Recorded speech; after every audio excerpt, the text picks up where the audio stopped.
Hello, and welcome to Mac Yak number 153, not 152. We've traveled back in time. We've traveled back in time. It is January 13th, 2022, and someone has to fix the scrolly banner, but whatever. How are you guys doing? I'm doing good. How are you? All right. Bruce. Very pleasant. I'm doing very well, thank you. How you doing, Mike? Okay. About as good as you can expect. Name of the day goes to Monster Squishy. That's just an awesome name. Yeah. I dig it. Until what was it called? Baby Boomer Twerk Team shows up. Yeah. It still holds the title. Then they got a battle. Yeah. They got a battle. My goodness. Well, we have a few people in the chat here. It's not my type of a stream, so I'm not going to read off every single one of them, but you are all welcome. Why not? No. Yeah. Well, we got Apple's Anonymous, Brock Shore, Dave's Vintage Apple Tech, Justin Morgan, Monster Squishy, Patrick Guys, Retro Techie, Starbuck Tech, Thomas Armstrong, and Trina Conrad. Oh, I read them better than I thought. Yeah, you did pretty good there, too. So quick all question. those people that I just named, welcome. Now go away. Quick question to Justin. I missed the end of the stream yesterday. Did you actually try and install Doom on that LC? Oh, that Lord. Could have been. Yeah, that could have been interesting. Would that take longer than the benchmark? That LC barely ran OS 7.5, and you wanted him to try to run Doom on it? Yeah. Well, it was his idea, not mine. I remember this is going back to high school. I had a Color Classic, and I brought it in just to show my friends because I was a dork, and I had Doom on it. And I thought, oh, Doom is going to run well. And I brought it in, and my goodness, you can see each screen just redrawn on the stock classic board, Color Classic board. It's terrible. Yes. My recommendation for the original LC, the 68020 LC, you don't go anything past System 701. That's about it. And in terms of gaming, you're going to want to enjoy strategy-style games as opposed to first-person shooters. So that would be my tip. Not so graphically intensive games. Yeah, that's right. Yeah. Well, with the oh boy. So light roasting of our fans aside, do we have any updates of some fun things that we've been doing the past few days? Yes. Can we talk about the latest Ghostbuster movie yet? Yes, we can, because I actually watched He it. saw it finally. Yay! All right. This is Spoiler alert. a movie show now. What are we doing? Oh man. Okay, we'll save it for after. You guys do anything this weekend? Mess around with anything? Blow anything up? I got a new purchase. Ooh, what was that? I purchased a ultrasonic cleaner finally, so I'm in the ultrasonic cleaner club. That's why you look Ultrasonic so Club. clean. I was thinking about buying one of those for my cats. Just for the cats. It would be fun just to get a big one, shove a cat in there, put the lid on. Oh, the cat would love it. They would Absolutely. certainly get clean. They'd be pissed. Do you hear that, I brother? mean- You'd be clean, you hairy bastard. The thing takes 3 gallons of distilled water, so it's a pretty big one actually. I bought the 15-liter one, and Yeah, I think, it's on the exact one I Bruce's have. and Steve's recommendation, and then I bought the detergent based on Jay's recommendation. I'm still waiting for it to come in. It should be here hopefully Tuesday, according to eBay. So we'll see. Yeah, I wonder how Yeah. cavitation works in an animal. I don't want to find out. Mm. Yeah. When it goes quiet, Yes. it worked. Best not find out. Best not find out. Mm. Oh boy! So, So- anybody else? So Jeremy buying says anything? dishwasher. I hey, don't hey, think we recommend that. Hey! Who's listening here? No dishwasher. No, bad idea. Bad idea. That's exactly why Greg purchased an ultrasonic cleaner. No dishwasher. I have never used a dishwasher to clean electronic boards ever. Let's just say I used a dishwasher for my Quadra 840AV, and we all know where that ended up. So And it still hasn't ended yet. exactly. Mm. In retrospect, it didn't work before it went into No, the it didn't. dishwasher. So, Garden you know, hose is that's not a not bad idea. exactly a good baseline. Well, I mean, for garden hose for like the cases and stuff to clean a dirty ass case is probably a good idea, but not for the boards. I mean, It wouldn't hurt the board. As long as you clean it off, the minerals in the water are not going to have time to, as long as you wash off with distilled water alcohol, the minerals in the water is not going to have time to screw anything up terribly. But there's a good one right there. Car wash. just strap the Quadra on top of the hood of the car. Yeah, here's extra wax money. All right, let's go. Maybe I should do that the next time I take my company car to the car wash. Oh, which one am I going to take? Which cat? The noisy one, please. The noisy. Okay, Boots, there you go. You just got volunteered to go with me to the car wash. Okay, there's one that you won't have any components left on it after you get done. That's fine. Just look at it this way. If it doesn't survive the pressure washer, then they were on their way out anyway. So, Hey, Bruce, that could be a good idea to get all the components off a board so that Kai could scan them. Yeah. Indeed. Capping made easy. Rip off all the silicone and... I think it might actually be easier to just toss it in the oven than take a spatula and scrape everything off. That's exactly what I did. Oh, we are giving so much great advice on this. This show is all about accurate information, the best way to do things, and microwave, absolutely. Have at it. Oh, God. I am in the middle of editing a video that took me about a week and a half to record. And every time I started recording it, either the microphone crapped out because this Yeti is not supported on Monterey, or QuickTime crapped out, or my voice crapped out. There's a lot of crapping going on. Crap everywhere. It just wasn't going my way. And last night when I started recording, my hard drive started acting up, and I just kept going. And I am having so much fun editing all the stuttering and me cursing and sneezing and coughing and all that stuff out of there. It's been all day and I'm still not done. Yeah, that's when you set the prerequisite at the start of the video going, hey, this is going to be a cluster F, and let's just roll with it. But it could be worth it for you at the end, Jay. This is a video that could get quite a few views, if I'm not mistaken. I doubt it because it really sucks. The audio sucks. The videos, I don't think so. Well, don't worry. Just give us a preview, and we'll tell you honestly how much it sucks. Okay. It sucks. But I've already previewed it. It sucks. And I wrote a script for this one, and then I tossed the script, and I wrote bullet points. And I had the same issue as I did with the script. I remembered I had one this time, but I kept reading it as I was talking. So I'm like, for this step, you want to, and there's no, it's not going to work. I'm just going to wing it.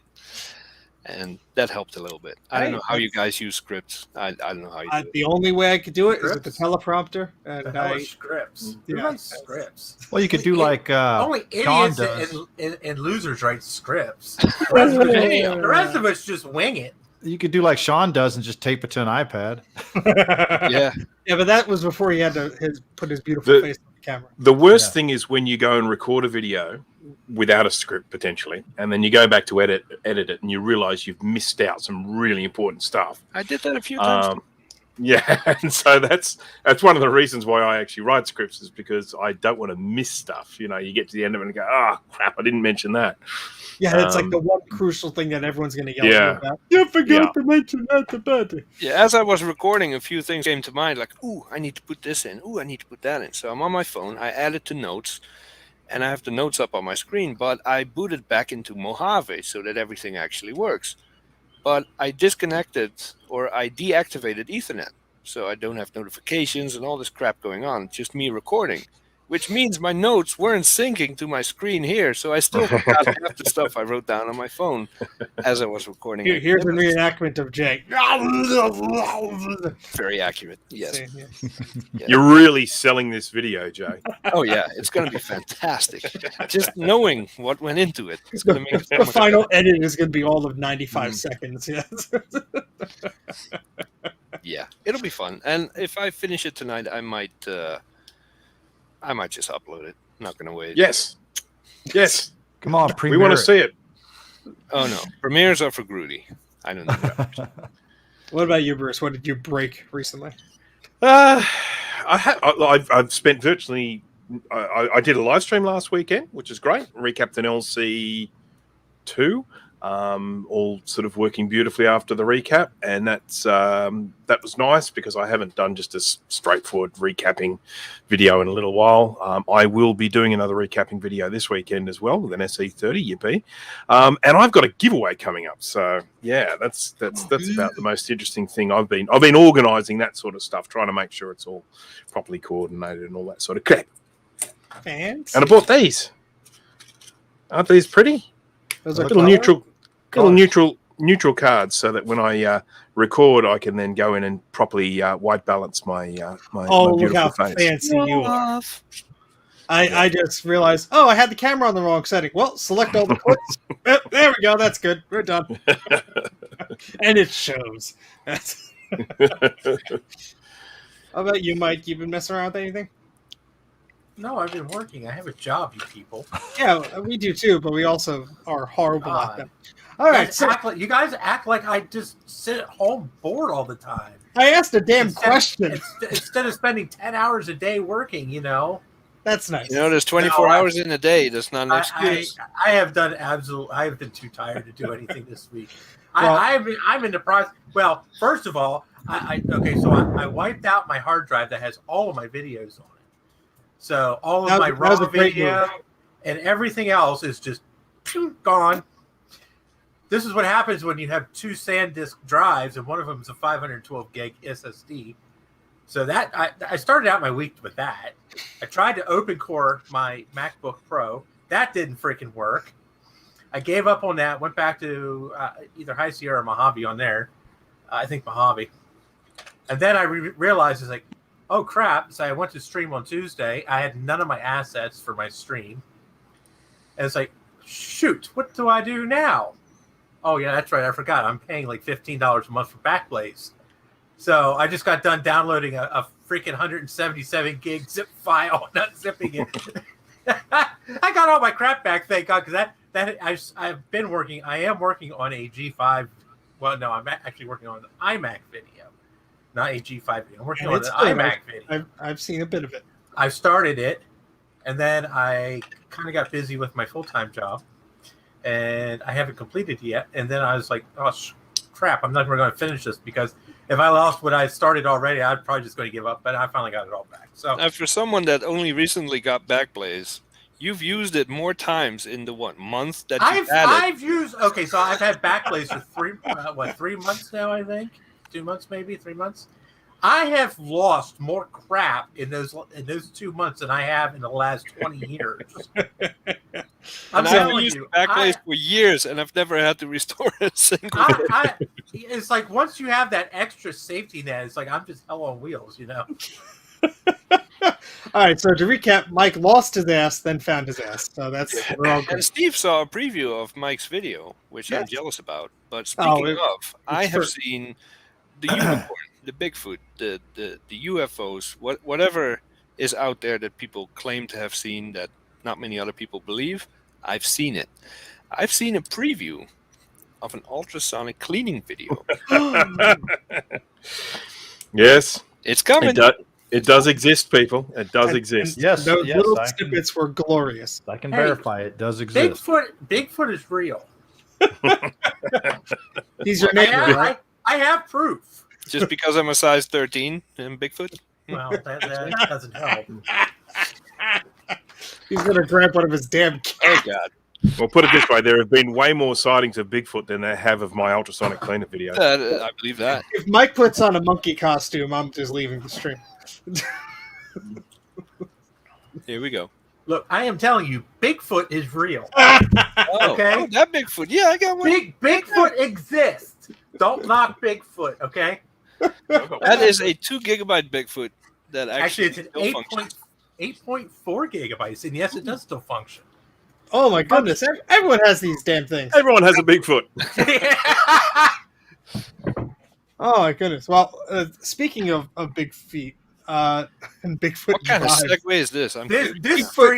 This stream was not well planned out, by the way. No, it was flat. No. This was a fly by the seat of our pants thing. When do we ever? they always have me host the interesting ones, so I could tell you when I'm monetized or when I'm not. Well, you weren't monetized until until I was. Until you were.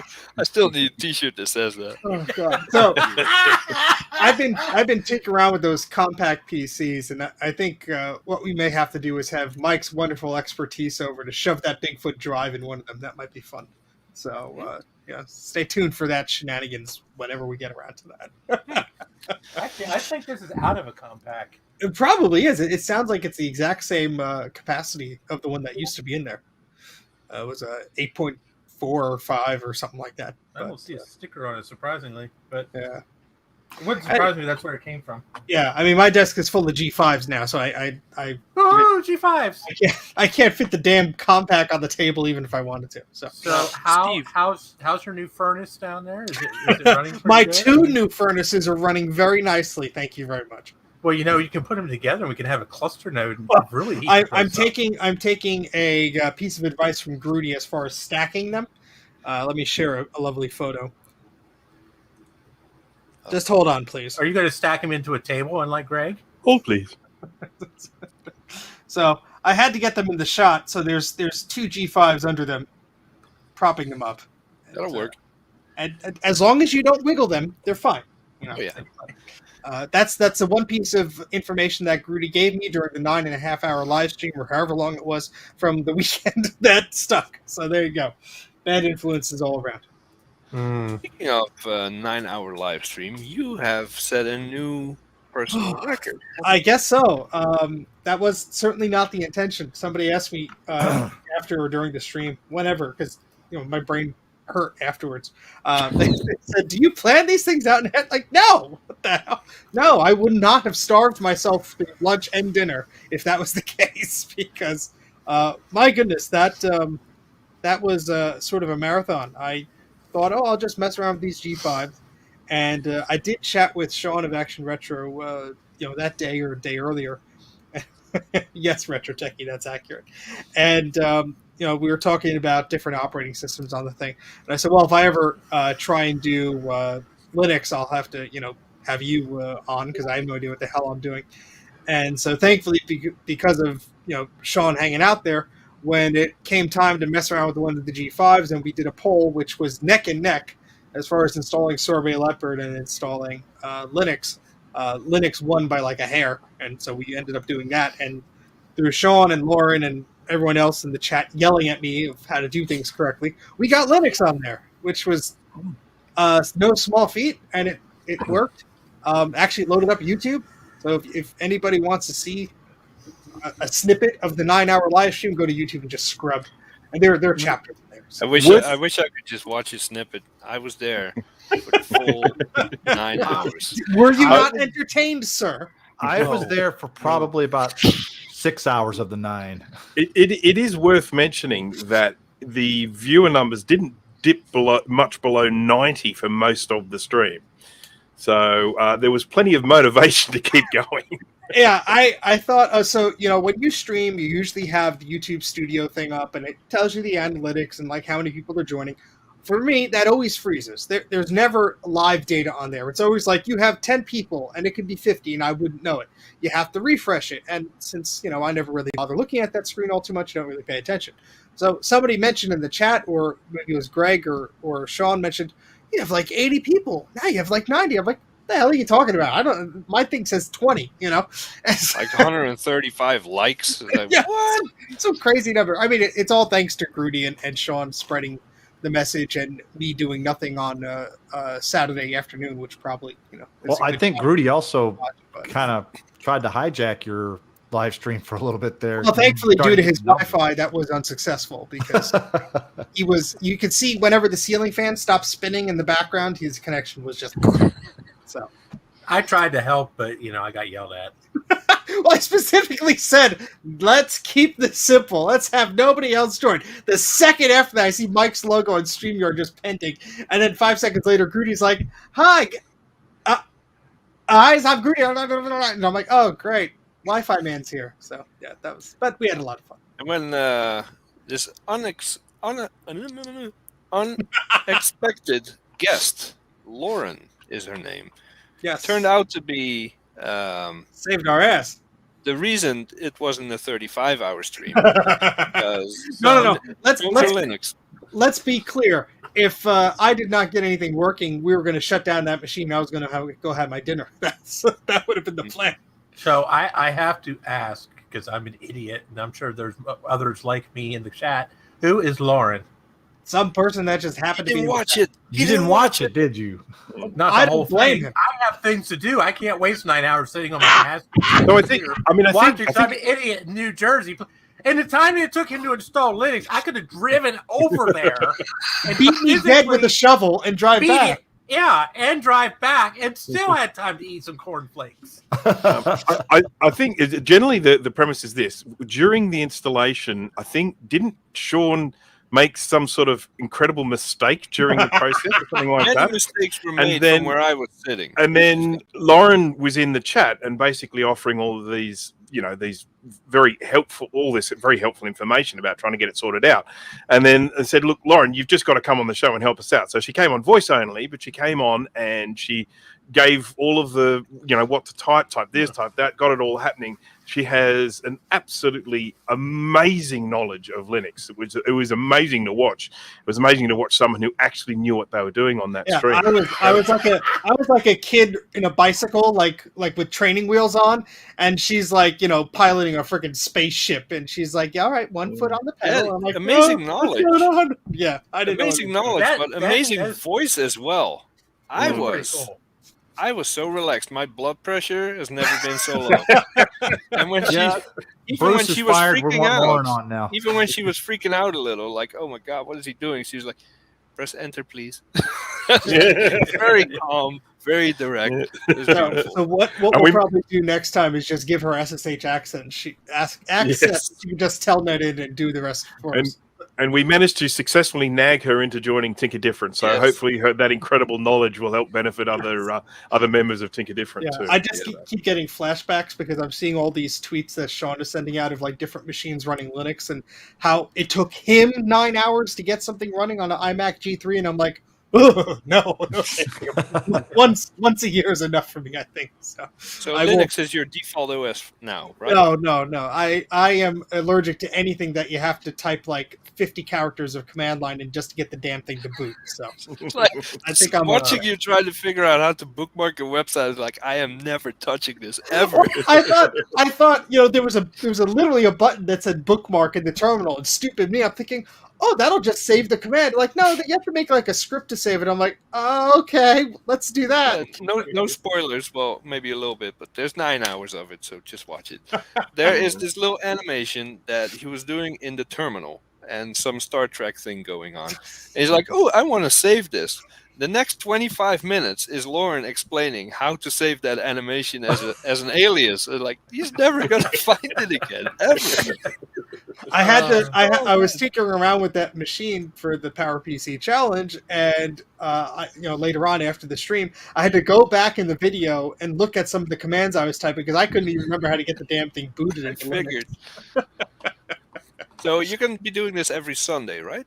You told us. Well, the beauty thing, Starbuck Tech, is I don't have to remember jack crap because it's all in the video. So I just got to rewind to it, and I'm good. I already downloaded the 17 gigabyte file from StreamYard, so we're good. We're all good. I've just got to burn that to a Blu-ray disc, and we're fine. Now, if you'll just indulge me just for a moment, I just wanted to make mention of this. We at Tinker Different every now and again get emails from weirdos. I get emails too. They're fun. Yeah. And I would just like to quickly read you the latest one that we got. Just an excerpt. I haven't got the whole thing here. It is titled, please. It's titled, Shut Up. Who do you think you are? Absolutely ridiculous. This site needs to be shut down. What a blip show with Bruce. Bruce throws his food on the ceiling on purpose. Someone was harassed by one of your forum members' husband. Don't you think a website about old computers would be a little more classy than this? I am filing a formal complaint against you, and I will be in contact with my attorney. Thank you for the email, Retro Techie. That was so nice of you to send it our way. Oh, So, do you have any idea what this individual is talking about? I'm sure No. it wasn't my husband, but I. I mean, seriously, if anyone's ever seen me eat, the food never gets onto the I was ceiling. just about to say, I want to see straight you eat to something. I was gonna say I don't think anything's wasted there. Huh? Oh God! Well, that's our new segment Well, called. if you're talking about emails, I got an interesting email this week. Somebody wanted to offer me a sponsorship deal. And Let me guess. PCB way? No, No, It it wasn't better than that. PCB way. Let's just say that their main shill is male enlargement. You should do it, man. Oh You my should do it. God! I was like, are you freaking serious? Hi, you got- Mike Back Shack. Boy, do I got a deal for you. Are you a little limp? And before we watch this grenade explode, a word from our sponsor. I want to see it. Look familiar. Oh my God! This grenade could have been bigger Oh because God! Well, this is a good start for the first topic of the show. You know what's good?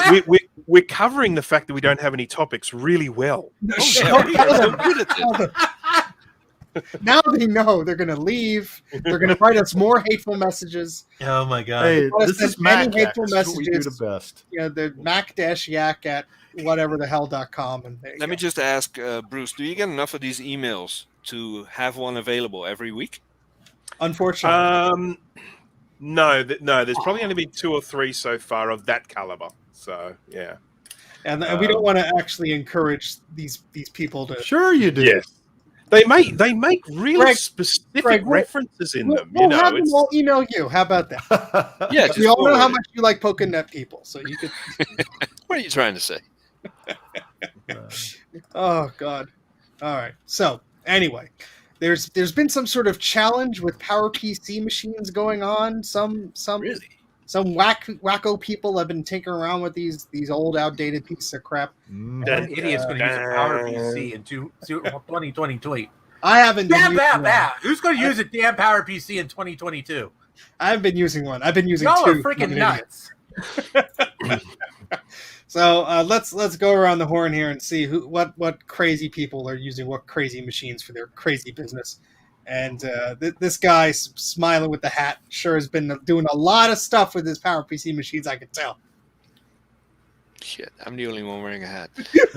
So, I have actually fired up my G4 MDD and Holy crap, installed I'm impressed. Sorbet Leopard on it, which was a very surprising experience because Sorbet Leopard actually runs faster than Tiger on my MDD.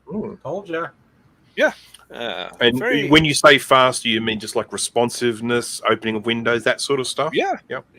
yeah, I was surprised because It's usually, insane. and even on Tiger, there's this little app called Onyx, and you use it to take out the window shadows and disable some animations to speed it all up. And even with all that, Sorbet stock Sorbet Leopard install is faster than Tiger, which really surprised me. I haven't done any benchmarks or anything like that, but I did go on tinkerdifferent.com and typed a little thingy from the MDD, and that's pretty much it. The rest of the time I've been wasting on turning Sorbet Leopard into a net install image. I figured that would be fun, and it worked. How long is that going to take you? About 4 hours. Oh well. Yeah, I make good use of my time. Well, if someone really wants 4 hours of that, I'm sure they would be happy to watch you do that live. Jay, that would be actually a good video for you to make is creating net install. No, not just creating net installs, but how to actually do it and how to actually let other people to put it to where you can actually get to it. Yeah, I think we established 29 minutes ago that I suck at making videos. Maybe. Oh boy. All right. So anybody else been tinkering around with the PowerPC stuff? Mike, Bruce, Greg? I've done a little bit. I've been tinkering around on my MDD as well with Sorbet. I did the tune-up last night, and like Jay said, it's pretty snappy actually after that. And I did some YouTube watching. Now, I did notice, this is one of the things I kind of really noticed, is that as long as you're not moving the mouse, YouTube plays fine. As soon as you move that mouse, it's like a slideshow again until you stop moving the mouse. So On a G4 it can only do or one G5? thing at a time. On a G4 or G5? G4. Oh, okay. And what were the specs of the video? Was it what resolution was it? Oh, I had it at the lowest, like it's 320 or something like that. 144. I I don't. think. Yeah. I don't think Sorbet will allow it to go over 480. Hmm. I don't. No, it defaults to 720, but I put it down to like 320, which is some videos that's the lowest you can get. Well, any lower than that, and then you might as well just be watching a Doom video Yeah. because it's going to be pretty pixelated. Well, they're not too bad actually. I watched a couple of videos. They were fuzzy, but they weren't pixelated as far as, having big blocks. It didn't look like a Minecraft video, Oh boy. I tried watching a video. Hell, I tried loading YouTube. No, not happening. I'm trying it right now. 10.4 Fox and on what's the other one? Interweb Interweb PPC. PPC. No. Well, I was using the WebKit, the one that comes with Yeah. Sorbet, that's the default, and it seems to work okay. I mean, Oh. Yeah, I tried that and it didn't do jack crap. I haven't had any it trouble takes with it. a long time to load up YouTube, but once you get it loaded, it's pretty snappy. I'm just checking. Oh, your browser can't play this video. What? What browser are you using? WebKit. That's weird. What video? Oh, you can't watch any live stuff because I it tried won't do watching it. Steve's live stream. Yeah. It will not let you do any live stream. Yeah, no, you Oh, can't careful, watch I can- live videos. Yeah, it's interesting. I had during that Linux live stream, we loaded up the stream and we watched it live, and YouTube worked. So naturally, I thought, "Hey, I'm going to make a video about this because this is cool. You can actually kind of almost watch YouTube." And booted up into Linux the next day. Went to the website. And Firefox just sort of sat there, and it loads the ad. It doesn't even show it, and then it goes to the video, and it's like a black screen, a little swirly guy. So I didn't have any luck repeating that success, unfortunately. Now, you might not have the answer to this because obviously Sean is the real expert. I'm just a puppet for it. Yes. But is that version of Linux that you were using, is that a very mainstream, well-rounded, finished product, or are there better versions of Linux you can use on your Well, PowerPC? I have no clue the various flavors of Linux that are available for live stream. I'm reading the freaking comment as I'm talking. Available for PowerPC. Thanks, Dave. You're I welcome. know that back in the day I used Yellow Dog Linux, and there's a bunch of different distributions that have no longer been updated and they're no longer supported. So there's plenty to choose from. Now, the problem is that some of the ones that used to support PowerPC have announced that they are no longer supporting PowerPC. And Adelaide was one of the opposites where they said, no, we're going to continue doing PowerPC. And so, that was where Sean picked that one for his needs, and that's how I heard about it. Otherwise, I would have thought, I wouldn't even know where to begin, to be honest, because there's so many different distributions. You have, all these different flavors, and there's strawberry vanilla, you got chocolate chip, there's, cookie bits in some, there's peanut butter. I was just wondering if there's a version that actually makes proper use of the hardware. Like, oh, you got this quad-core G5, 64-bit, but you need a dual-core with 32-bit. I'm very glad I stalled enough for Sean to give me a proper answer. So it's the best opinion. It's small from a small team, but it's based on a larger distribution. So the thing I found interesting is if you watched the any of the live stream where I had the hardware monitor thingamajig up, the H-top in Linux, you could see that it was just using both processors like maxed out, just sitting there, not doing anything. Most of the time, if you're idle, it was just you using both processors near 100%. So I'm like, okay. Did you have SETI at home installed? I had nothing installed. It was just, the base operating system. So obviously it's a newer piece of software running on an older piece of software. That's kind of what you have to expect, I suppose. Yeah. But it was interesting, and obviously, if the drivers and everything were fine tuned to work, I don't think I had 3D acceleration on that video card. I could foresee it running a bit better. And hey, if you're not doing anything with the visual interface, if you're doing everything text based, I'm sure you're gonna have an awesome time. But I was not doing that. Yeah. Did you have an awesome time, Steve? Chicken. I was deprived of food, and my brain and visions were sort of going. And so by the end of the stream, I don't remember what I did. I might have stumbled up on the stairs and then fallen down. You rested you for a ate while. some pasta. Yeah, you ate some while you were streaming. It was probably a little too late though. I thought I started hallucinating You at can't some deprive point us when fat you were people of food. Yeah, you we were go a expecting little bit Lauren loopy. on. We get and Bruce angry. pops up. Yeah. Hi, I'm Lauren. Yeah, Like, wait. at the end of it, Sean was getting angry. Yeah, Bruce had a little cameo in there. That's Yes, yeah. I had always planned to actually just pop in and say hello, goodbye, and then when you were waiting for Lauren to turn up, I thought, oh, this is the perfect opportunity right now. So I just went, oh, hey, my name's Lauren, and then I disappeared. That wasn't weird at all. So we are talking, of course, about the Mac Yak PowerPC challenge. There's a lovely write-up on tinkerdifferent.com about it. Bruce, thank you. Put in some awesome things. There's the rules, there's the experiences, and people are just popping in what they're doing here. I'm going to skip to a few of the last pages here because people are posting what they are doing with their systems and some screenshots about what things they are doing. There's a Discord client people are messing around with.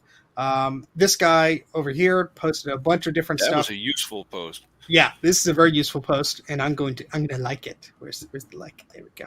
I liked it. See, there's different ways to watch different videos, or it links to good pages like 68K News or the Macintosh Garden Image Gateway, Instant Messaging Gateway. I always think I am as image, but anyway, bunch of cool stuff. And then I think Sean even posted some of his stuff. Hey, look at that! My silly stream is even there. Let's see. Here is. I think I saw one screenshot where someone was watching Mac Yak. Oh, really? Let's see if it's on the next page. So we have Bruce, who made this crazy note-taking thingamajig that he's keeping all to himself because he's a selfish person. I have actually shared it with Jay so far. Are you using it, Jay? Oh, hell yeah. Oh, well, That's see, awesome. he's so selfish, he only shares it with Jay. I see. I paid him the big bucks. We have some other, I guess this is running Linux. Yeah, this is whatever this is. Figured out, see if I could help with Adelaide's lack of sound. So okay, so that's more Linux fun. And then, oh, there we go. There's Mac Yak in the background. Can't tell if it's a paused episode or what, but Well, it's probably like a The fact that slideshow. that person got YouTube to load is impressive to me. well, they do have 12 gigs of RAM, so hopefully that helps. Yeah, this is now watching Steve browse the web live, and here's Sean's post about his Grape iMac G3. What was the name of the Linux distro that you were using? Sean was using, or the one I'm using? The one you're using. It was Adelaide, I believe. pronounced Okay, like that's Bonzi. and is that's the one that did that song "Someone Like You"? Yeah. No. See, I tried to make that joke many times during my stream, Oh, did you? and Sean and bugger. Rudy were just like, Damn. So Steve, this next post down, scroll down just a little bit more. yes. You had said something to us in our chat earlier today about somebody liking a tweet that you put out with this picture Oh, yeah. So, and thinking that we didn't know who he was.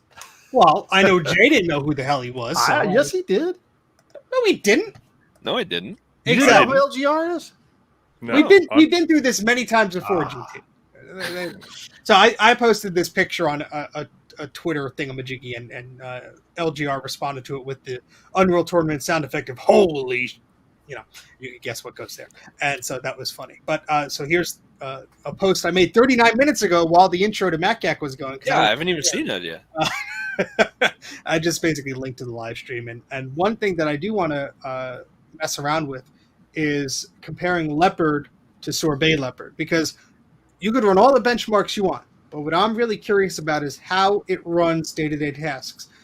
Writing a document, copying files around, editing a video, ripping a CD, normal stuff you would have done on a machine like that. I want to see how it performs that stuff. That's where I'm curious about it, because in the test side-by-side, spoiler alert, it seems fairly similar. If I reboot the machines at the same time, same hard drive, same graphics card, same memory, same model of machine, it's pretty much neck and neck every single time. So I'd be very curious to see, what different results I get out of it versus I different. have to confess that I'm using as my main PowerPC machine a dual 2 gigahertz G5 with a 1 terabyte SSD and 8 gigabytes of RAM. And I have to confess that I don't see much difference between Leopard and Snow Leopard.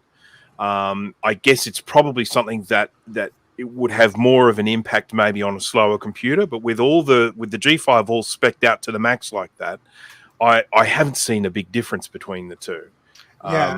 I mean, unfortunately, none of the SSDs that I had available weren't to work on the on that particular system. So I only had a spinning hard drive, but I found two identical spinners. They're 80 gigabyte Seagate 7200. So maybe they're both dying, but they still boot. So that's not good. But I've linked in the chat, by the way, to the Tinker Different thread. Oh, thank you. Anyone here, 36 viewers at the moment, if any one of you does not have a Tinker Different account, shame on you. Yes. Shame. Shame. Just quickly with the just sort of mentioning, sticking with the PowerPC challenge. So as I mentioned, I'm using my G5 here as the main one, but then I'm also using a little 12-inch G4 PowerBook, whatever, the little 12-inch G4 one. They're awesomely cute little computers, and it actually still holds a decent charge, so it does actually work as a sort of a laptop. But this is one of the things that I put in that chat there is finding stuff to do on it, because I'm not much of a gamer or anything like that, so I'm not going to sit down there and play games on it. If in my downtime, what I'm usually doing is doing stuff that might be for the YouTube channel or stuff like that. That's kind of what I do in my spare time. And this is why, as I mentioned, I made this little web-based notes thing that allows me to type stuff, sort of on my. It essentially turns my web browser on my G4 into a little text editor, so I can type scripts or whatever I want in there, and then it will just automatically update. So then, if I jump onto my modern computer and I want that text out of there, I can just copy it and paste it into something else.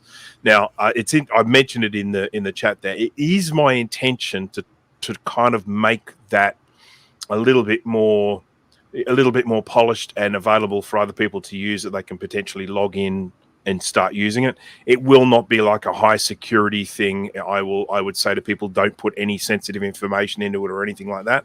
But it is my plan to make something like that available, so that if others do want to use something like that, where they can just type, in even a really, really old browser will still work with this, and then you can jump onto a new computer and just copy the text out when you want to use it.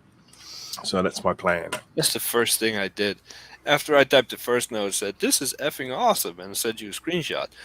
The second note was the password to Tinker Different that I didn't have on my PowerPC. I needed it like this long because I use a password manager. Oops.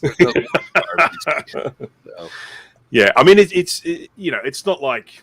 It's not like anyone can view it or anything like that, but we are not talking about stuff of high security. It doesn't have an SSL certificate for obvious reasons, because we're going with really old stuff. I have to confess, there are still lots and lots of websites that will quite happily work with the old, sort of the old sort of Tiger browser, like the Safari browser. Yes, sure, there are new ones that have the fancier SSL certificates that you can't access, but I've still found there are still quite a lot of websites that will still load quite happily. Yeah, and it seems like, sometimes you'll get the front page, whatever the page is, and then, you won't get anything further, but at least you'll get something sometimes. And other times it's just, the machine's like, no, I'm not going to do this. Get away. I think because of the last year, one of the, what was the name again? OpenSSL? No. I don't know. Sure, we'll go with that. Very big and important security certificate expired in December of last year, which makes browsing the web on OS 9 very difficult now. And I think that, in combination with people want to play with Sorbet Leopard and the new Discord client and all that stuff, I don't think I've seen anyone use OS 9 yet in this challenge. It's all OS 10. I mean, the Yeah. thing with OS 9 is there's a ton of great applications, but you hit the nail on the head, Jag. If you're trying to do anything web related, there's a bunch of stuff that is just not likely going to be happy with it. And if you're not doing anything web related, if you're just doing productivity stuff or like graphic design stuff or whatever, you probably won't have a problem with it. Yeah. But a lot of our Last time I used it, it was 2019, I believe. I still had iCloud, IMAP email up and running. I was logging into iCloud. Everything was working fine. And this time around, it's just not happening. So yeah, I think that's unfortunately going to be a continuing thing. I don't think it's going to be these machines are relatively still powerful depending on the software that you want to run, as long as you're not doing silly things like trying to put a modern version of Linux on a 2005 desktop. Who would do that? You should be some weirdo who makes long videos.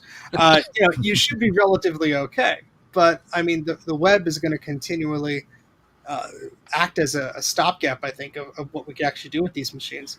And to that point, there was something that I've recorded back in 2010 or 2011 on an old YouTube channel I had, and I honestly, while I was recording this video, I thought, this is stupid. Nobody's going to want to watch this.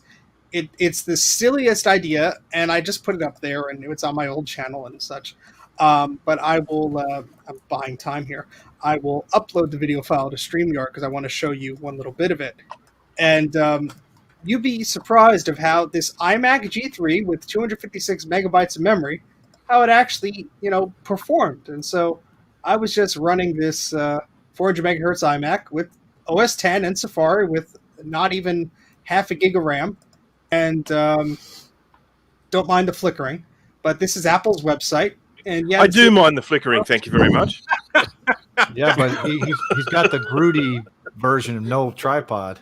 Yeah, well, I didn't have a tripod. They didn't invent those adapters for phones yet. This epilepsy warning, people. Yeah, sorry guys. If you die, don't sue us. Why am I drooling? But I'm browsing a freaking website here on a computer with 256 megs of RAM, and it's doing a pretty damn good job of it. And I go on to do Google Maps, which was, I said, pretty damn slow. And I even did YouTube, and it was a slideshow, but YouTube worked. Now, you have to remember, this was Flash. YouTube was not MP4, H.264, all that stuff. This was Flash. And Flash does not like G3 computers, really. Flash likes nothing. Flash likes nothing. Jay is absolutely incorrect. Flash was a memory hog and a processor hog from the beginning. But, really, it doesn't run too terribly. I would have, and right now, you couldn't do this today, is what I'm trying to say. There's no way you could have actually done this today with the machine like that. No, I've tried. Not do anything. It loads up a CSS heavy page like a gadget. I mean, the web browser and the content of the day were just sort of matched. It was kind of not too outdated. You were actually able to do some stuff like that. And that's, by the way, the one thing that always pissed me off back in those days is that you have that horizontal scroll bar at the bottom of the screen that does absolutely nothing. It's just there taking up space. Yeah. And did I run there was that old acid test you used to be able to run on browsers. I don't think I did it here, or maybe it didn't make it into the video. But yeah, I just thought that was something neat because we're talking about PowerPC Macs and web browsing, and just a short, 11, 12 years ago, it was a much different story. We just lost 20 viewers that are now having a stroke behind their desk. As long as they liked the video before they did whatever they had to do, that's fine. Yeah, true. Well, I can tell you one thing for certain is that Internet Explorer on OS 9, Internet Explorer 5, does not like my notes thing. I'm now gonna try Netscape Communicator. What version? Oh crap! 4.0. Start a new profile. By the way, I see Nick Lopez saying, talking about forking Let's Encrypt and doing all kinds of stuff. I have no idea what he's saying. Let's Encrypt badly. I have, because you can download the latest Let's Encrypt certificates from the website and just load them onto your system.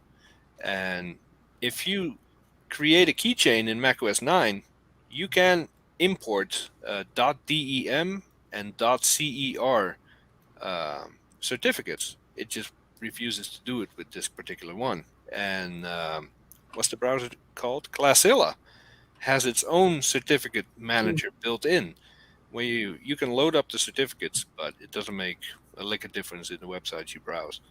So that's as far as I got, because that's all I know about it. Yeah, I do want to look into some of those solutions where you could basically run like a little Raspberry Pi as like a in between, that will take sites and cut out some of the crap and serve it to you, or you could use Frog Find and do that in a different way. Yeah.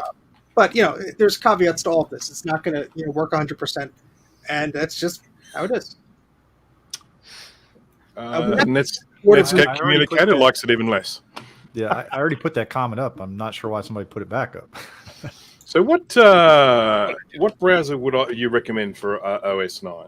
Because Classilla is really the only. What version of Internet Explorer did you try, Bruce? Was it 4.5? Of Internet Explorer 5, yeah. Did you try?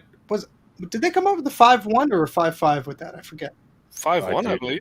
5.1. Yeah. Make sure you're updated, Bruce. Come on. Nope. No. Nope. No. I'm abandoning it. And going to try Classilla. So. There you go. If I can get this notes thing so that it works on OS 9 as well, I'd be very happy. Well, I need it working on Netscape Navigator 3 Gold Edition. Come on, Bruce. No.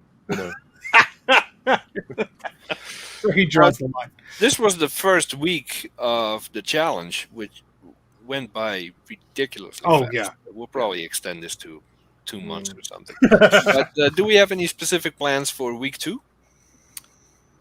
So I am working on the Sorbet Leopard versus Linux or whatever the hell actually works on camera video. So we'll see. I don't think that's going to make it out tomorrow, but it'll make it out sometime.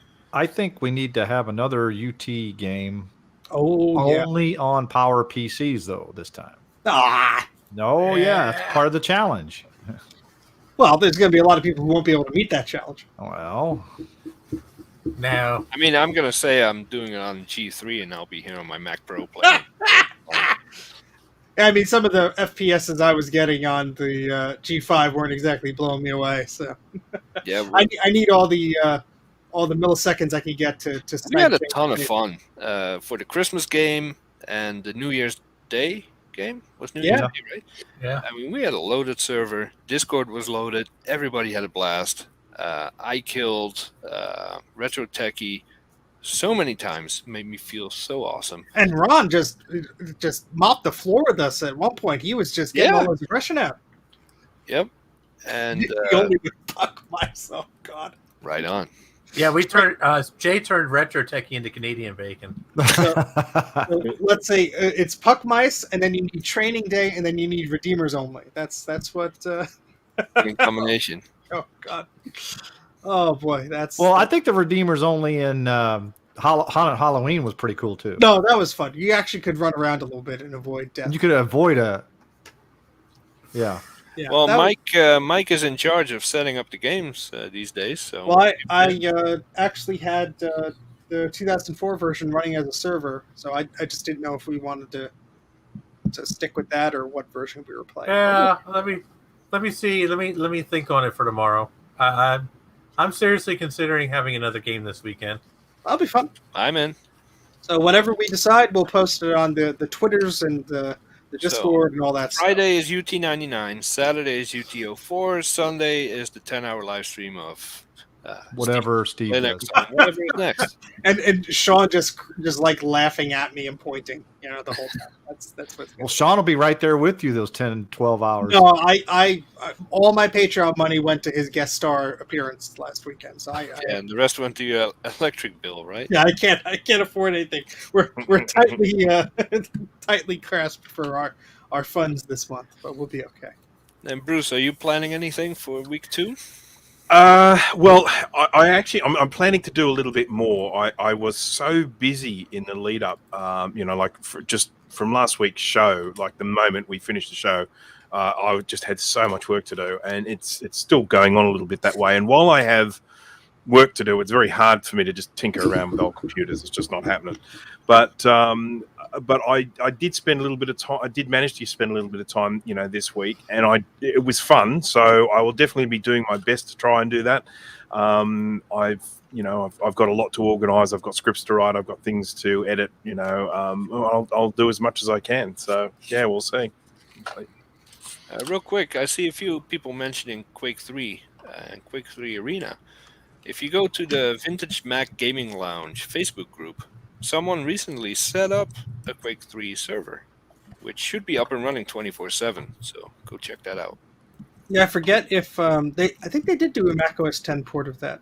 It might not be a universal binary, but it's PowerPC. Yeah. Yeah, it runs fine on OS 10. That's good. Yeah, unfortunately, we never got that level of polish with the unfinished Macsoft port of the original Unreal Tournament, but thankfully, with the old Unreal patch, that has sort of negated that. But that's only for UT99. But yeah, I mean that's one thing you can do with these old machines: play old games and blow each other up. Oh yeah, that alone is worth it.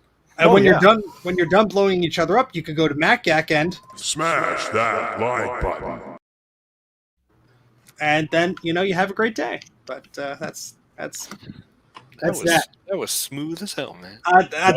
All my smoothness for the rest of the show out the window. Now I'm just bothering us. Still got half an hour to go. We're screwed. Exactly, we're screwed. Well, for week 2, I plan on doing some overclocking, and I figured maybe there's people out there that find the challenge to be a little bit too challenging and might want to soup up their computers and completely void the warranty in every way possible. So I might start with a Mac Mini G4, overclock that a little, and might do an MDD overclock, and whatever else I haven't burnt down yet that I can get my hands on, I might overclock that as well. So this will be a Cooking with Jay show by the end of it. You're going to have that copper heatsink and a frying pan, and okay. Omelet cooking, yep. That's a video. Okay, you have the quad core G5 versus the dual G5. Which could cook an egg faster? Yeah, there you go. This one can cook an egg. I overclocked this to 1.68 gigahertz, and this was in the MDD water cooled at some point, and that's the only way. Yeah. Wow. And that was the only way I could keep this up and running, by putting a water cooler in there. Oh, okay. That will cook an egg. So we heard a lot from Bruce and Jay. Greg, what are you doing with your PowerPC machines, if anything? Not sure yet. I want to do some more stuff on it than I've been doing. I haven't done a whole lot on it yet. So you haven't done it until you've done it? Yes. What I might try to do is I'm actually working on some 3D printer stuff, and I'm going to probably I need to see if Octoprint I can actually work off of the browser there. I've never tried that yet. On the PowerPC? Yeah. You're going to run 5 tabs of a YouTube live stream before you run Octoprint. Well, that's why I'm going to see if it works. I just want to see. It's extremely intensive. I'm going to try it now. Even on my Mac Pro, when I load Octoprint, every 10 minutes Safari is like, this browser is using a lot of resources.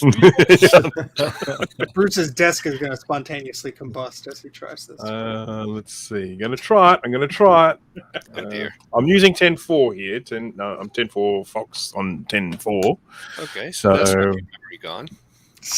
Let's have a look here.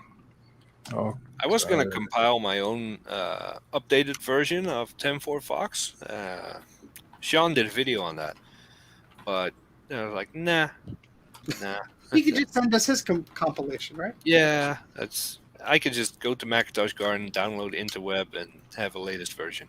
Yeah, I haven't tried the Interweb one. I have all of them on the server just sitting there, so when I want to test it out, I could, but... Well, the thing is that 10.4 Fox, it's based on Firefox, but it won't take any of my plugins. Because if I can get AdBlock and NoScript to load in there, it'll be a whole lot smoother, but it won't take. Oh, yeah. Yeah, that's the other thing with the internet. A lot of the code changes, but not only that, a lot of the advertisements and the multimedia that just start flooding your system with scripts and everything the second you load the page. So Bruce is still alive. Move. Okay. I don't think my Octo print is working at the moment. It won't even light up on my new one. So something's not right there. Just the thought of it sent it screaming. Yeah, I think I might need to restart it there. So as in the your camera's offline too. The tricky part I found with this challenge was just getting all the hardware required to boost everything up. So especially since I was comparing Sorbet and Leopard on two Power Mac G5s, I wanted to be a fair shot across each of them. So, I had the same system, the same memory, the same hard drive, the same graphics card, and I was lucky enough to just happen to have two working systems that were the same. But, one machine didn't like the memory, so I swapped it with the other one, and all that crap you have to deal with. It makes it fun until it's not fun. And I've tried Pi-hole, and at least on modern machines, it didn't make a lick of difference. If I got ads before on a web page, I still got them after putting Pi-hole on the network, and I don't know, might work better with PowerPC, but I think Bruce exploded. he's too embarrassed. It's like, oh no, He's too embarrassed. oh no. So in the chat, let's have a show of hands if anybody is doing the PowerPC challenge, and what machine are you using the PowerPC challenge to tinker around with? We'll wait for very patiently and complete. Anyone that doesn't raise their hand will get removed. And of course, feel free to go on the Tinker Different website. There's the forum that Jay linked before, and of course on Discord you can show off your insane PowerPC souped up systems or whatever you're doing.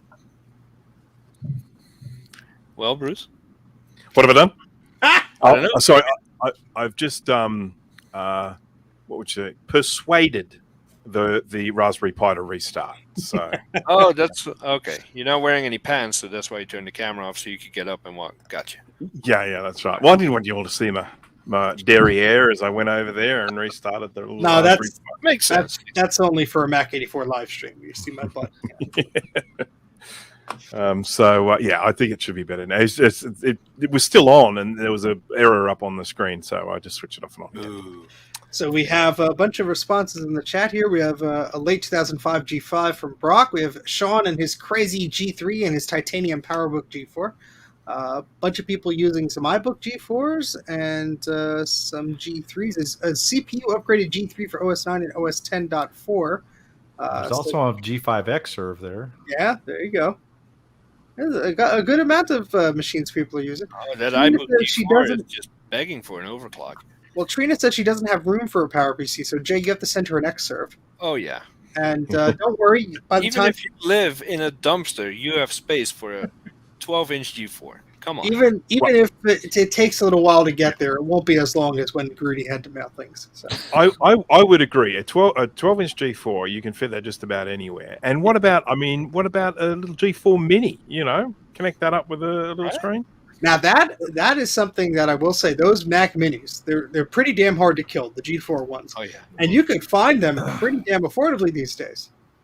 I mean, I saw one on Facebook Marketplace for like $50 and it had the power adapter. So There's just one problem with the G4 Mac Minis. If they've never been opened before, they have become a dust bunny. yes, So it's no longer a computer. It's a pile of dust. 1.75 gigahertz eMac. Some Somebody poor was Dominic, tinkering. your eMac is probably very, very sad. We're very happy. Who knows? But that's nice. There's a lot of different folks on a wide variety of machines. See, it's not all G5s. We're just crazy, and we want the most horsepower we can get out of these machines. Yep.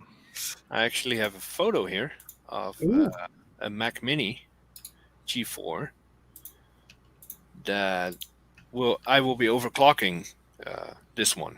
So I figured let me open it up and just clean it out real quick. Just prepare it a little. So yeah, air is supposed to flow through there, people.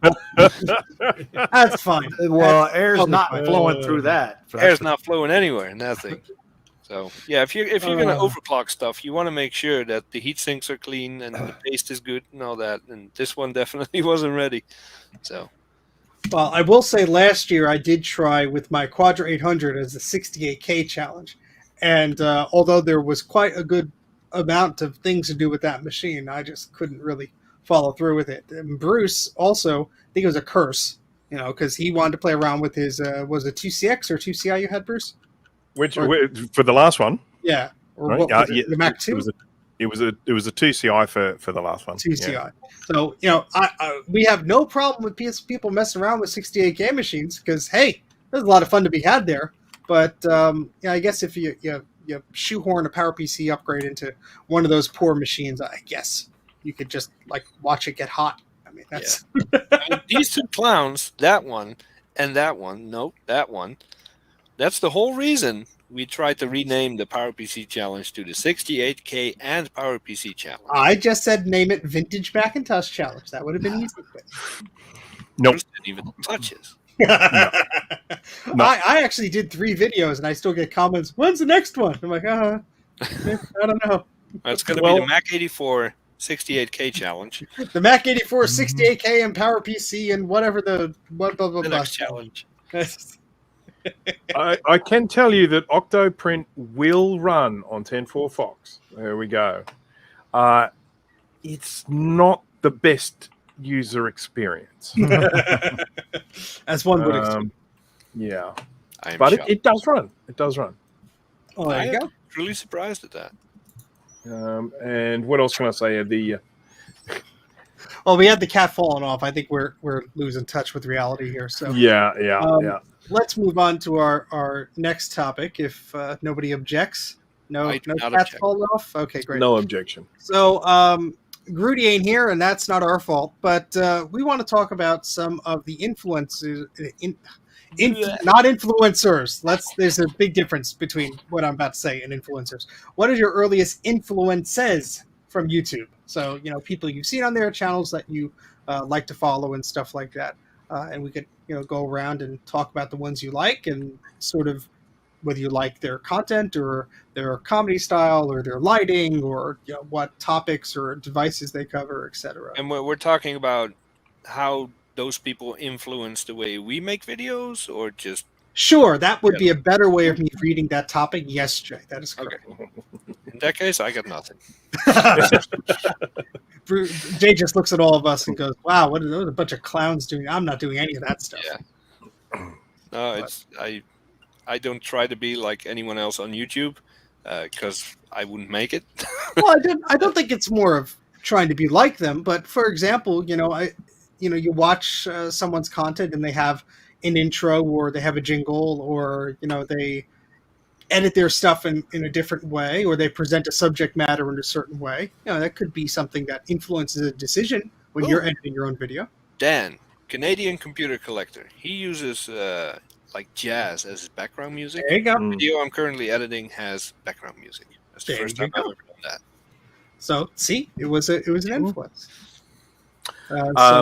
Bruce, one of the things that had quite a significant impact on YouTubing for me was, or one of the people was Lewis Rossman, and what actually happened was I got hold of a broken 17-inch MacBook Pro. I picked it up for really cheap on eBay and it didn't work, and I thought I'll just sort of have a bit of a tinker with it and see if I can get it to work. And it was like the Intel Core 2 Duo, like a dual 3 gigahertz one. And I did a search for it, and up came this video of Lewis Rossman basically saying that this particular computer had a common problem, and it was a failing of a particular capacitor at a particular location on the board. So I got hold of a replacement capacitor, and I went in and I actually repaired it and got this thing up and running again, and was so impressed with just that sharing of that sort of information. So someone actually just getting out there and saying, look, you got one of these computers that's broken, you can fix it. And I was really impressed with that. And during the time that I was watching his videos, he was pretty much dedicated to that, just sharing his knowledge with other people. He often did it in a fairly arrogant sort of a way, but he was still reasonably entertaining to watch.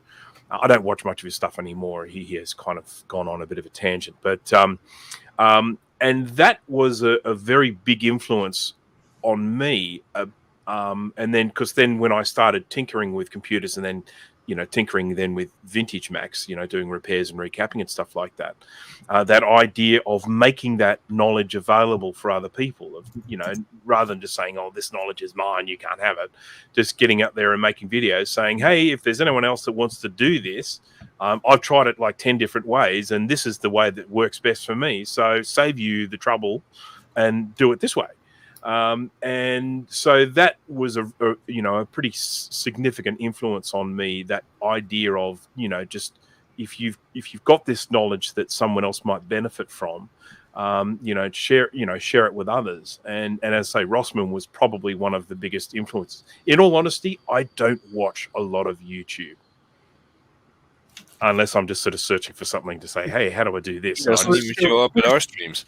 It's like it's our content. So that's why I appreciate it when Steve says things like, I got a like from LGR, who's a big YouTuber, because I had no idea who he was. So and so I do need I need that information from people, because I've got no idea. Yeah, I mean, there's a ton of people out there doing doing a lot of different stuff, and like Bruce said, it could be. I'm losing my voice. It could be a influence of somebody covering a topic, or presenting something in a certain matter that you like, and you sort of take that. That's a cool comment, Apples.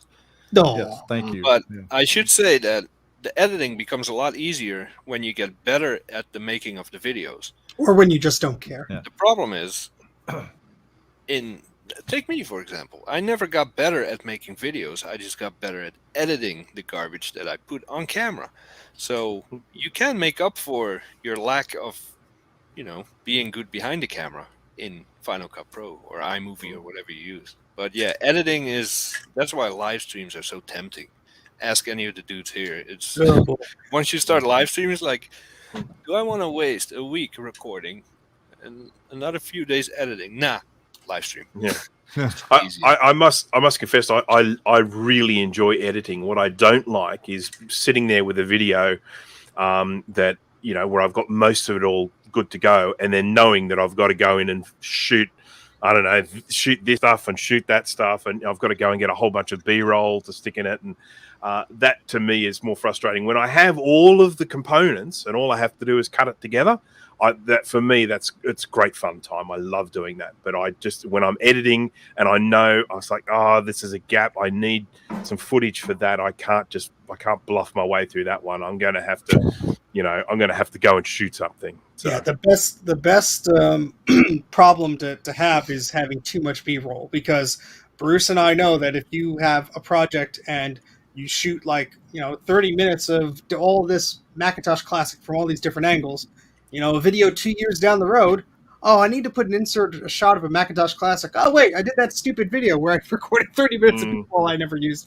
I need to insert that clip. That's the best problem to have, is to have all the sources to go through, and you can just pick little pieces. It's not the most artistic thing, but I think the problem I run into, like Bruce, is when you're editing a video, you start thinking of all these cool things. Oh, I can insert a shot of this, or I talk about this. What if I want to show that instead of just mention it on the camera? And this is what separates the good YouTubers, the good content makers, from those that aren't. Because if I run into a gap where I need some B-roll or something, I just put a black screen with text, like, this is where you do this or that, and be done with it.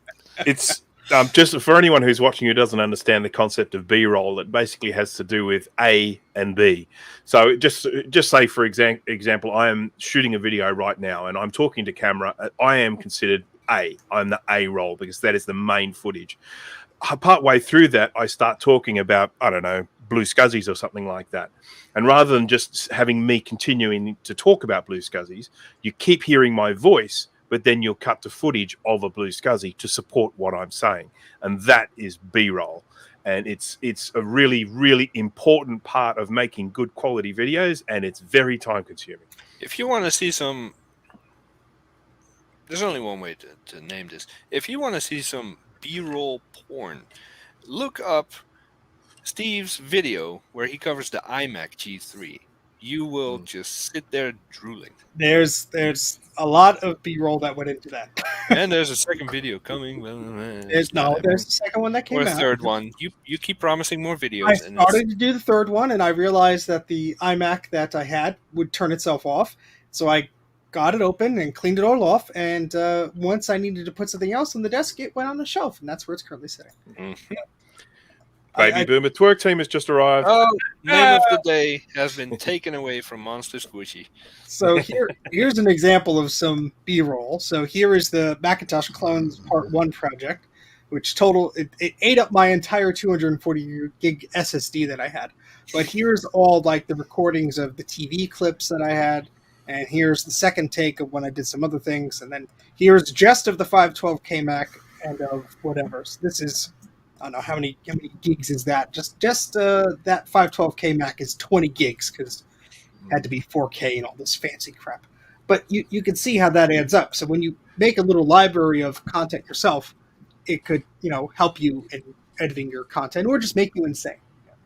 And you might want to invest in Backblaze as well. Because if you accidentally delete that, it's backed up in multiple spots. Okay. But yeah, the how that leads up to my influence on YouTube is I was heavily into a lot of video game streams, and that led to, I keep losing my voice, I apologize. I kept getting different suggestions from different videos. The iBook guy, before he was known as the 8-book guy. 8-book? 8-book? Even I know that's 8-bit. I'm gone.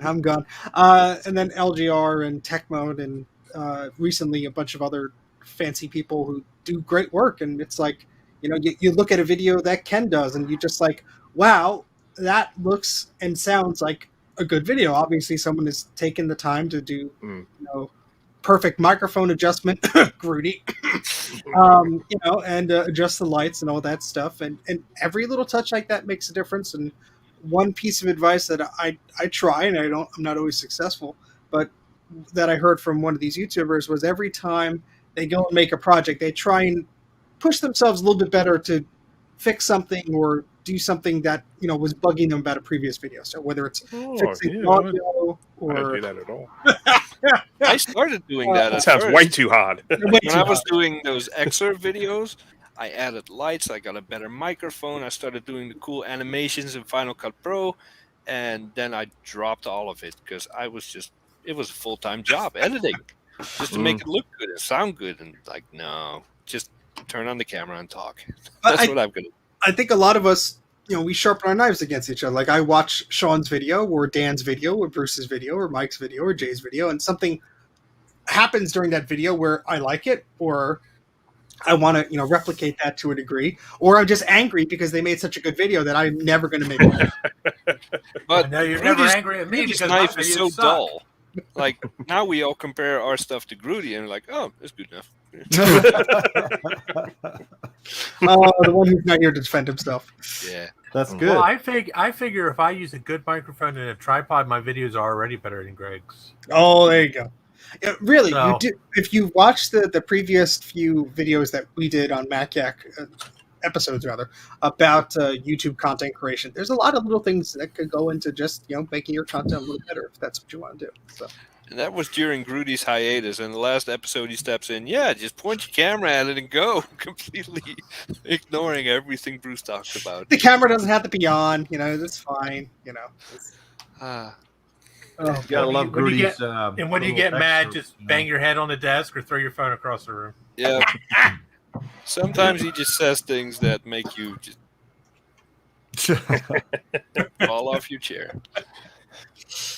I mean, the thing that I always find is that when I go back and I look at my videos and I look at the successful ones, I'm always trying to look at what is the recipe? What is it that is making people watch that one over and over again? Getting so many people to it, and so you because you want more videos like that. They're the ones that get you the subscribers. They're the ones that get you the views. They're the ones that get you the YouTube money.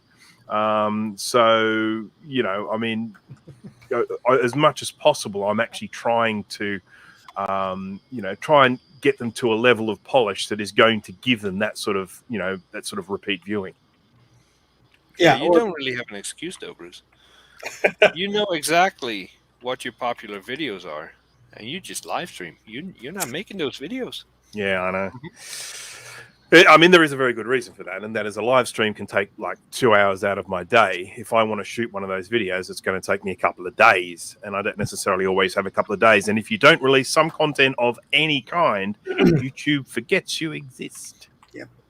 Yeah. Well, So, like the live stream that was the 9 hours of personal hell with Linux, that's like has almost more views than some of the videos that I spent 3 times as long on editing, filming, and all that stuff. So it's Yeah, and going back to Louis Rossmann, he says it often, like, why do I even bother trying to teach people stuff? He does a video about his cat washing himself. It'll get more views than a video where he explains how you can fix your own computer. And Well, that could be very discouraging.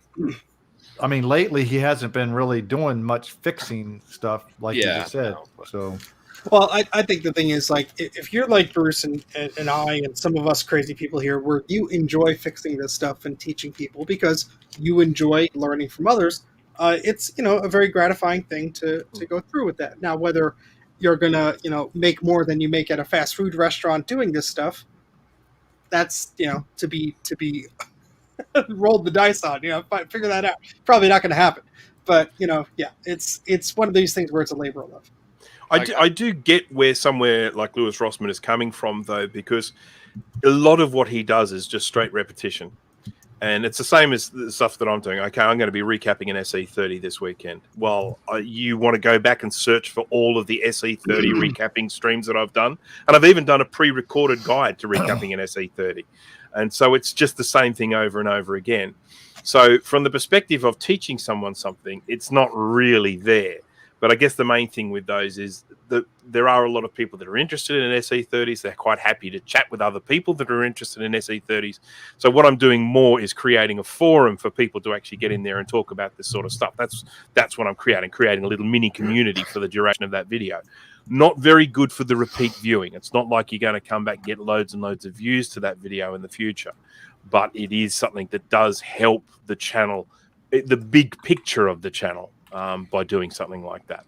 I was actually very happy when only 2 people showed up at my bird feeder stream, because I figured if 50 people show up here and any other live stream is maybe 5 or 10, I'd be very depressed. But luckily it was just me watching it on my screen and one other person that had nothing else to do, so I was happy with that. It was one of the birds. They logged in. Yeah, probably.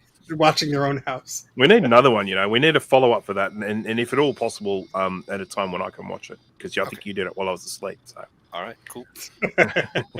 So, any other Mike, any from Greg, any YouTube influencers or things that you influences or anything that you want to share? Some of my influences, I think, one of the ones I really like watching recently, and a lot of you guys probably watch too, is Adrian's Digital Basement.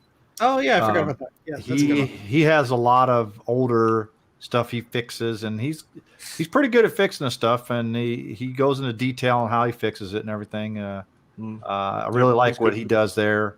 Like I said, the 8-bit guy, some of his restoration stuff. I like the restoration videos. That's my favorite ones. Is watching him take something.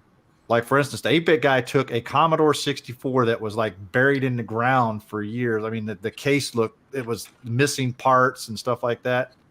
And he actually restored this whole thing to almost brand new condition. And it was amazing that he was able to get it to actually work after it had been out in the elements for years, like I said, and he even fixed parts of the cases by using, some ways. I guess he printed up some parts, but he also used like some epoxy, to create fill in, the bad parts and everything.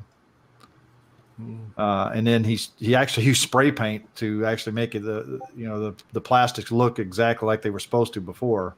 Well, whatever works. I mean, that's the thing with restoring this stuff. Everyone has their own, thoughts or limits of how further they're going to go to. And some people don't want to paint, some people don't want to retrobrite or whatever. But I in the same way, GT, I enjoy watching restoration stuff, and yeah, that's pretty much my favorite videos is the restoration ones.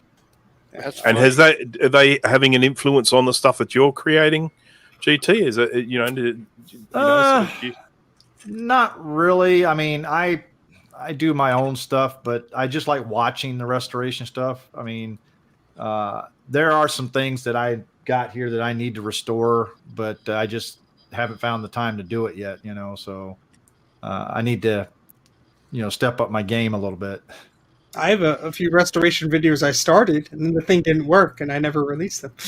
I love restoring stuff, but I just don't like watching it. I mean, I watch a lot of restoration stuff.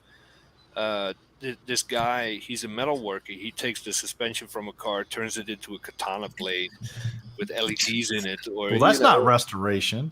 This cobbler in England that takes the most beat up shoes and makes them gorgeous again. Like, that's the kind of stuff I watch when I'm not watching one of you guys stream.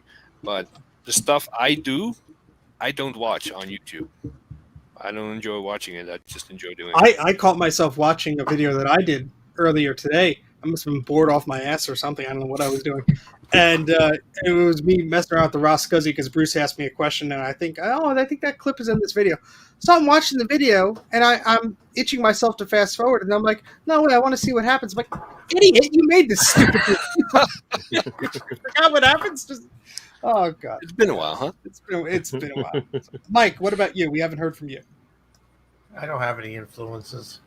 Excellent. All right. Great answer. That's what you said before. We asked you a question. You said, we said, have you been doing anything? And you said, no.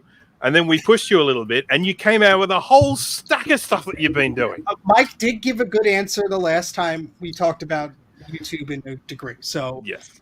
My influence is Steve. Oh, I figure if I can suck just a little less than Steve, then I'm good. That's where you were going with that. Okay, I got a little scared there. All right. No. I watch. I mean, I do watch guys. I hate to say it, but Sorry. shut up. I do watch YouTubers. Oh Lord.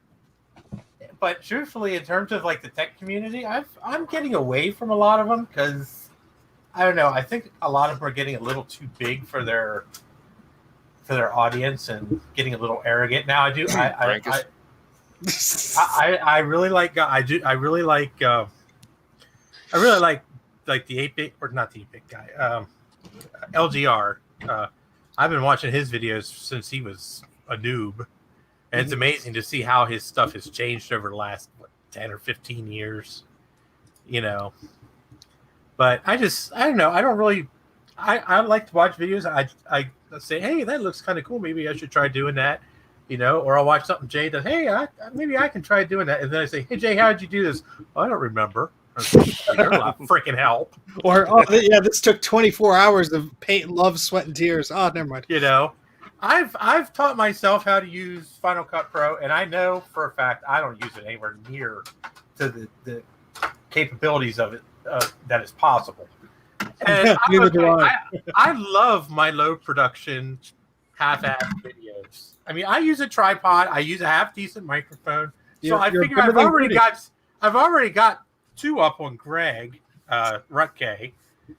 So I figure if I can just be just a little better than Rutke, I'll be okay. That's a shirt slogan. Better than Rutke. This is a hobby for me. This is not a job. Oh boy. No, you pointed out you have a job. If I'm not gonna, if I don't, ow. Too bad it's not on camera. Come on. You all right, Mike? You still with us? I just rammed my knee into a freaking Mac Pro. No, I'm not fucking all right. This is why you need your damn camera on. Oh my God. Oh, this is what Mike does broadcast has been brought to you by Tylenol. Yeah. Oh, frick the Tylenol. It's going to be a freaking. Oh. So just to remind people, Smash that like button. Don't smash your knee. I wanted to mention something very, very quickly while Mike dies in the corner. That with obviously the purpose of this one was YouTube influencers, things that have influenced us, and I just wanted to mention that I actually get influenced by lots of stuff, not even necessarily one specific channel. Sometimes I just see something in a video and I think, oh, that's a really good idea, and I just go in and I take that and I might incorporate that into something that I do. So although I can sort of mention certain channels that may have had an influence or may have given me instructions on ways of improving or something like that, I do generally borrow influences from all over the place, especially Jay's ideas. I was aiming at before I ran my knee into my Mac Pro. Yes, this does not compute. That was the general idea. That was the general idea I was trying to convey before the excruciating pain. Well, I'm glad to know that you were able to expel that in one way or another. Yeah, I'm going to be walking a little funny later. But yes, Baby Boomer Twerk Team makes an excellent point. Colin from This Is Not Compute. That's the type of videos I would like to create myself, but it's like I'll have half of that, like me fixing something, and then the historical, history of that.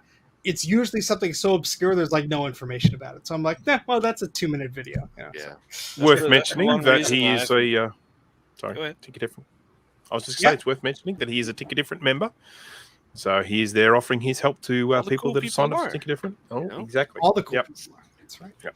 Yeah, there's a video I've been wanting to do for a few years now, and that's recreate my original G3 blue and white setup with the screen and everything, exactly the way it was. But I also want to incorporate a lot of history, like how did this machine come to be? What are the specs? How did this change from the beige one? And the bar I have set in my head is so high. I want this to be something Steve Jobs himself would sign off on. That it's just never going to happen. So, all right. Well, before anybody else seriously injures themselves, I think it's good to bring the show to a close. So we do have our Discord channel where you could keep us up to tabs on what you're doing with the PowerPC Challenge. There is a PowerPC client that somebody has been working on for Discord. We also have the tinkerdifferent.com website where you will likely find a lot of people posting their PowerPC Challenge shenanigans, so please go do that. Don't forget to like this video, subscribe to the channel. We only do this about once a week. If we're crazy, maybe twice a week, but that doesn't happen really too often. We will probably do an Unreal Tournament game in the upcoming few days. That will be announced on Discord, and if we do have one set up, we'll also announce it on our Twitter, etc. But any other wise pieces of advice before we cut loose and all smash our knees on our Mac Pros? can I just say that we just did an hour and a half on nothing? Yeah. Yeah, That's how good we are. victory dance. Yeah, can I offer one piece of advice to everybody? That's gonna be a meme later. So I just want to offer one small piece of advice to everybody. Let me Please enlighten us, Mike. The Mac Pro case is solid as a freaking rock. Yeah. Don't hit it. Unless you ship Don't them. knee it. Oh my god, that thing is freaking hurts. I hit my knee on that thing at least once a month. Is that the one you got from me?